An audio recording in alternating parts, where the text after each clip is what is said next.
All right, come on in.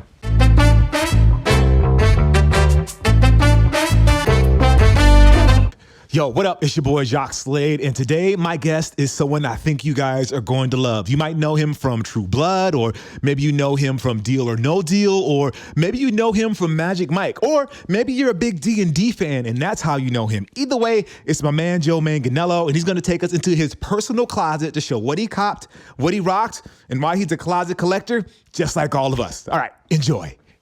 Oh, okay. I see. I see what's happening here. Show me your most recent addition to your sneaker collection. Okay, well, the ones I'm wearing is probably the most recent. So you get the Travis bandanas. There was a guy in Hawthorne who had a vault, and he had these in my size, and these were actually the friends and family. Now, friends and family, for whatever reason on this shoe, were less than the actual secondary market, brand new in the box. So I got the friends and family for less. Random question. Yeah. What size are you? I'm a 14. Is that easier or harder for you to get shoes? It's harder because there's less, but there's also less demand. But what it means is that I'm competing with like NBA, NFL. So what happens is, like, for example, a great story was like the Offway Jordan 1 Chicagos. I was out working and I couldn't pick them up. By the time I actually got to them, they were like almost $5,000 retail. You know, like they had been sitting there for months because my friend knew I was a 14. So I was like, all right, let me take it for retail price. Thanks a lot. Anyway, a lot of these I've gotten for retail because I have, good friends. These were actually really, really hard to find. The blue denim Levi's were really tough to find in my size. For whatever reason, they made less of these than the black and the white. So I know you're a big D&D fan. Is there anything in here that has a sneaker that has some D&D ties to it? Yeah, so people may or may not know, I've worked for Dungeons & Dragons for many years, directing and producing their 50th anniversary documentary. I developed a script for them for a TV series, and I've written for them, and I've created characters that appear in Dungeons & Dragons canon. One of them is my character, who actually is an official D&D character, and I had these customs made by my man, Jacob Ferrato, JBF Customs in Akron, Ohio. This is like this red Amazonian fish skin that he got. My character is a red dragonborn, which is kind of like a half dragon, like a dragon trapped in a man's body. So he's like, I think this is gonna be perfect. I'm gonna dye it red. On his left hand, he chopped his left hand off and has this green, withered, magical hand. And so we made a kind of an undead green, but we took the swoosh off of the blazer and put on the D&D emblem. So there's 5 different chromatic dragons: the red, white, blue, green, and black. So this is represented by all 5. That's the symbol of the goddess that he worships, Tiamat. And then on the back, his name is Archon the Cruel. And then on the inside, my streetwear line death saves. So we put the smoking skull symbol on the inside. I don't know if you can get that in there, but okay. I got some good customs. What's the shoe in here that you wear the most? I wear them all. I'm not the kind of guy who keeps them in the box. I got to bust them out. I got to wear them. I just believe in that. When I'm on the road, like, I try to pack conservatively. So it's like I try to bring a gym shoe that I can also rock when I'm hanging out. And so usually, like, I probably wear these the most. So these are the Jordan 1 Royals, which, I kind of catch attention for wearing to the gym, but like, they're nice and flat. So if I need a deadlift, I can deadlift in them. And also, like, you could throw them on with a pair of black jeans. You could throw them on with anything. That's like a good casual shoe. I like the old band bred 2011s. I love the one with the X on the back, but I kind of pack these two and because I can wear them to the gym and I can wear them around. So I was watching you on Colbert and you had on these. Yeah. What's the story with these? I'm a big fan of Jordan 1 because, when I was a kid, this is like what you wore. I went to my man JBF and I sent him a pair of Shadow 1s, and so he came back with alligator, rattlesnake, python.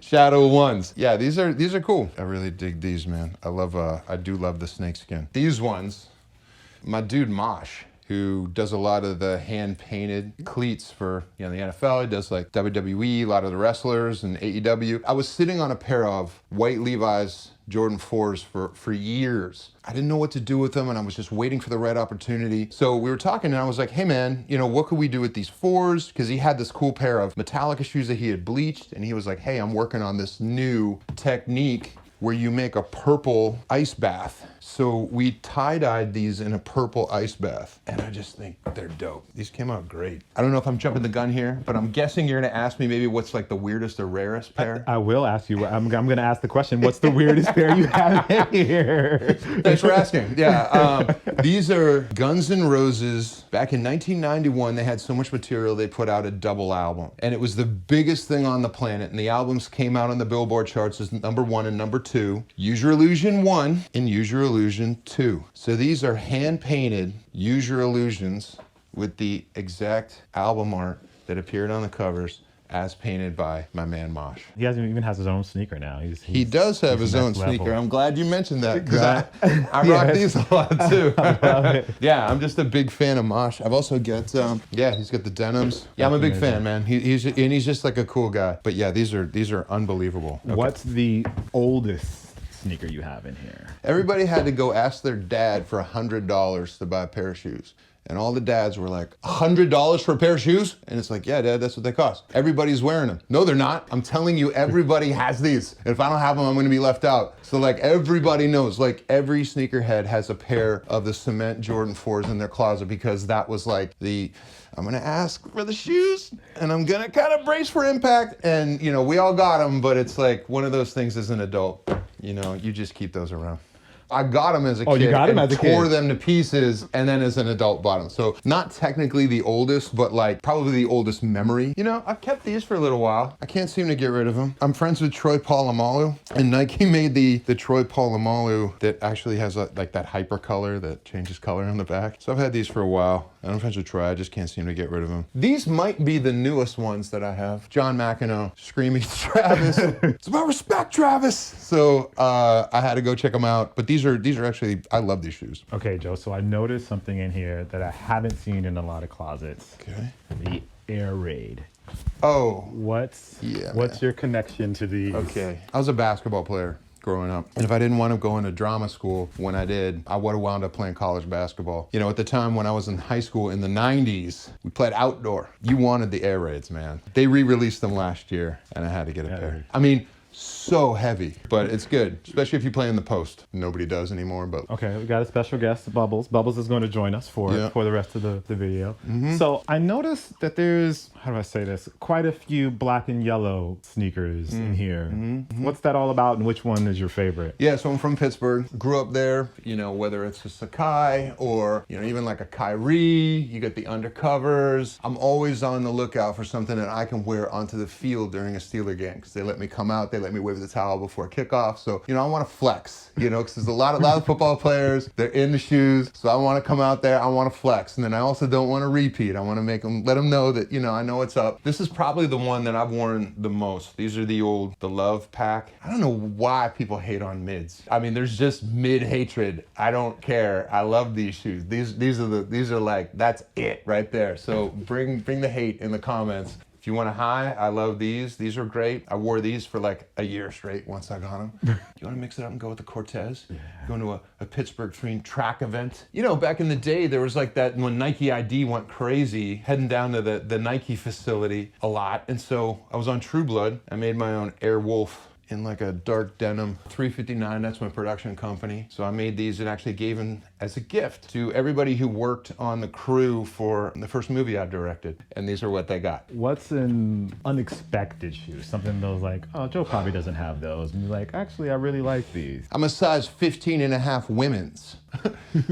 But I kind of dig these crazy Offway soccer shoes. My girlfriend refers to them as my Ninja Turtle shoes. I got them in size 15 and a half. Like my buddy Jay down at Bodega, he pulled them out for me and I would have never have thought to order a women's shoe, but like I tried them on and they were super comfortable. I just dig them, man. They're super, you know. Very Virgil.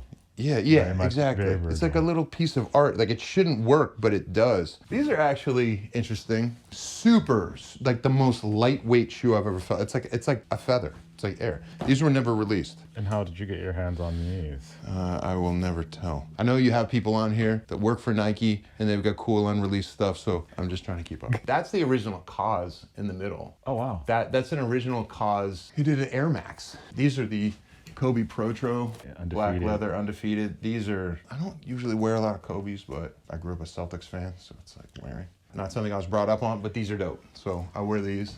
All right, hold on. I have to do a reaction to that. Sorry. Yeah. Celtics fan. I feel like I should end this interview right now.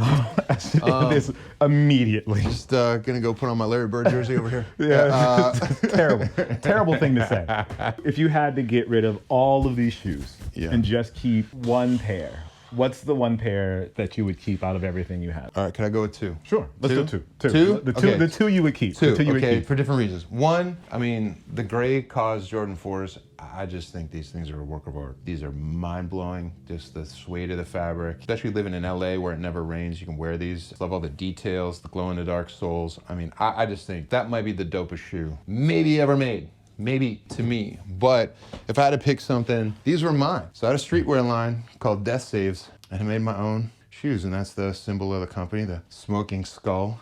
As you can see, I wear these out a lot. It'd be hard to part with these because I made them. You know, these are my shoes. Yeah. Is Death Save still? Yeah, we're still going. Yeah, if you could collab on a silhouette, on a silhouette, which silhouette would it be? I actually had some plans for a Death Saves Jordan 1. That would be cool. I'd like to pick back up with that. There used to be like these canvas Air Force Ones with the strap on the top. Actually, like, you know, that might be a good Death Saves. Yeah, like a canvas version of a Jordan 1. Maybe even like a Jordan 4, like a nice, get a black Levi's Jordan 4, bleach it, like bleach wash it, so it's like kind of black and bleached, and then come in with the red skulls on the front, just keep it real minimal. I like those ideas. The shoe in here that you spent the most on. Oh man. What's the shoe in here I spent the most on? I mean, you know, at one point, you know, these are obviously worth the most. At one point. I mean, they've since gone down, but you know, we all know why. But I paid retail for them. These are like a lot. These are Shoe Surgeon. So, you know, shout out to Dominic. He sent me a pair of these. We met at South by Southwest one year. He's like, what size are you? And I'm like, 14. And then like, sure enough, in the mail, these show up, which are a lot. That was a gift. What have I paid the most for? Man, I'm gonna say I probably paid the most for these. So they did cut me a deal, but it was still probably the most. Probably the most. I did not buy at the low point in the market. I just wanted these. I was looking for them for so long. And what's the best deal you got on a sneaker in here outside of being free and gifted to you? yeah, this is the thing is like, I really like shoes that people sleep on. I thought these were dope. People slept on those. These snow leopards, I thought they were dope. Like that's a cool shoe. The Terminator Low, you know, that brush suede, like people slept on these too. And I think that's a dope shoe. My family's from Boston, and when you're a kid, there was a restaurant that your parents would take you to that was like, it was like Christmas when they took you to this restaurant. It was just flaming poo-poo platters, that had like water fountains and things like that. It's called the Kowloon. So here's the Kowloon. They made their own shoe. Like John Cena wore these into the ring at like a WrestleMania. All the wrestlers go to eat at this Chinese restaurant. And so the family made gear, and I have my picture on the wall, so they sent me these. And I can't bring myself to wear them because they're just too amazing. Like They look just super clean. great. So shout out Kowloon. These are crazy. Oh, those are wild. Those are the Beetle Juice. You get the beetle on the back. What's your come out of connection to Beetle Juice? Michael Keaton's from Pittsburgh and love Tim Burton, always have. And I just thought those were fun. They come out at Halloween sometimes. There's another 15 and a half women's. So that's a Billie Eilish, but they're kind of cool. I mean, you can rock them to a EDM concert or something. That's another thing. It's like I really love Japanese streetwear, but it never fits me. But I found these. I love Mastermind. Obviously, the skull motif is like a big thing with me. So, and I fit into them. I think somebody stole a whole shipment of these. So there was like a period of time where like none of these were coming out. Yeah. They're supposed to come out and they didn't. This is the Bathing Ape NMDs. Bathing Ape Mastermind. This is like kind of the Japanese section. The Grateful Dead's. Except I had a blacked out. Oh, okay. I was gonna say, did you dye one of the colors or? Yeah, no. Yeah, I had a blacked out Grateful Dead low made. Jordan 3s in kangaroo, shark, and alligator. Those are pretty cool. I was on an episode of Finding Your Roots, and I knew that I was German. There was a story in my family tree where I knew I was German, but we didn't know who the German was. And so I went on the show on PBS, Finding Your Roots, and they found the German. And these are German camo print Air Maxes. So this is actually the German military wears this. Oh yeah, and these are crazy too, man. Sometimes you get to take a chance. I like Rick Owen a lot as a designer. I think he makes like really cool stuff. He kind of took the 80s Converse weapons. You know, again, my parents are from Boston, so I grew up a Celtics fan, so I had like the old Larry Bird weapons, and I saw these, and they're big, man, but like... You mean the Magic weapons? You mean the Larry Bird ones? Do you mean the one that Magic wore? Like the Right, Converse when yeah, he was... the one that Larry Bird wore? Doesn't sound familiar. No, 85, 86, MVP, I don't know. So, I mean, despite the fact that he has these ties to Boston, this was a really great collection of sneakers. Thank you, Joe, for showing me. No problem at all. No problem at all. I had a great time. See, thanks so much for having Be me. your own people. You try to show them love, and this is how they do you. Thank you guys for watching. We appreciate you, and we'll see you soon. See you soon.